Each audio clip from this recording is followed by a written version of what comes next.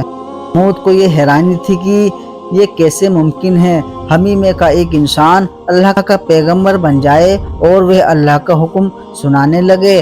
وہ بڑے تعجب سے کہتے، ہماری موجودگی میں اس خدا کی نصیحتیں اترتی ہے۔ حضرت صالح علیہ السلام کی مغرور و سرکش قوم نے ان کی پیغمبرتا و نصیحت کو ماننے سے انکار کیا اور اللہ کے نشان معجزے کا مطالبہ کیا۔